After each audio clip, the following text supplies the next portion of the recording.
Welcome to Mining Review Africa at Mining Indaba 2026. Today I'm speaking to Dave Goddard from Hexagon. Dave, welcome. Thank you. Your partnership with Modern puts real emphasis on universities, skills and early careers. Why is investing in local next generation talent just as critical as investing in new mining technology? Well, I guess the way we look at it is that the future of mining belongs to future miners.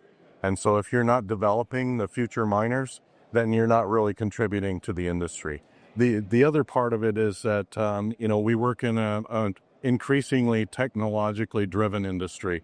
And so for us, giving the students access to the technology and to the tools that we provide allow them to be digital natives when they enter the workforce and be more productive that way. Of course. You've written that you don't want... No, sorry. If you just start that question again. You've written that you don't know what the mine of the future looks like. Why is admitting that uncertainty important for a technology leader in mining? Well, I think it's important because we don't know. We're not miners. We're assisting in the process. And for us to be so naive and arrogant to say that we know what the mine of the future looks like, that's not a partnership. We're looking to partner with our customers to help them identify new opportunities, new ways of mining, new ways of working, perhaps, is probably a better way, because at the end of the day, mining hasn't really changed in several thousand years. It's a matter of make the big rock smaller. And that's really what mining is. And we're just adding better tools and better insights into how that process is accomplished.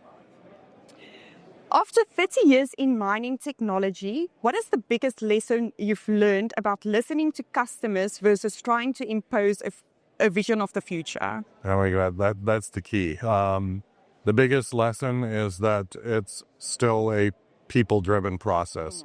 Technology is often viewed as a silver bullet and something that will fix poor performance or fix a poor ore body.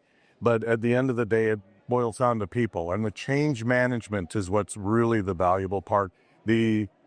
The ability to take the technology and change your workflows to have a more efficient workflow that is enabled by the technology. That requires the people to buy in because they're changing their jobs. They're changing how they do work day to day. And so for me, it's really the change management is probably the most important part of the technology. Hexagon's integrated collision avoidance and operator alertness systems turn safety data into real-time insights. How does that shift safely from compliance to genuine risk reduction on site? And what plans do you have in the realm for underground safety? So, in terms of the, what the change is, again, it goes back to people.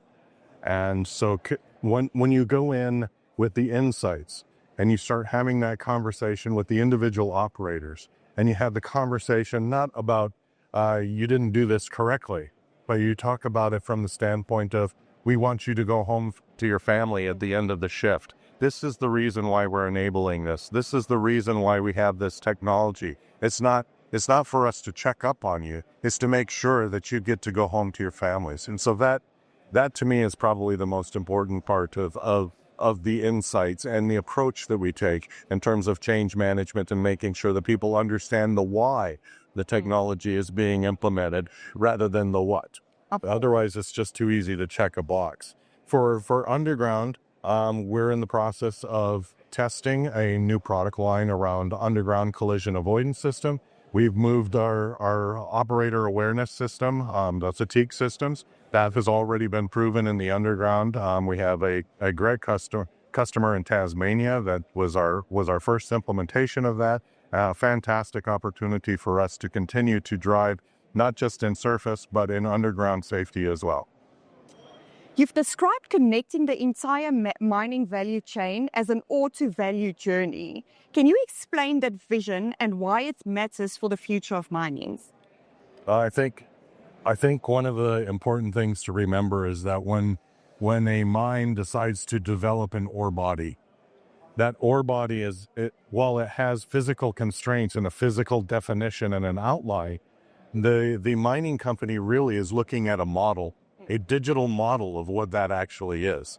And so what when we talk about ore to value, what we're talking about is being able to take a 1 centimeter cube of rock and being able to track that through the entire processing from the time it was modeled to the time a borehole drill went through it, to the time it was blasted, time it was loaded, to which truck it was on, when it was dumped on the crusher, where it ended up on the stockpile, and all the way through the entire process. So you have true traceability from end to end. And what that allows you to do then is to optimize the processes in between as that rock is flowing through that value chain.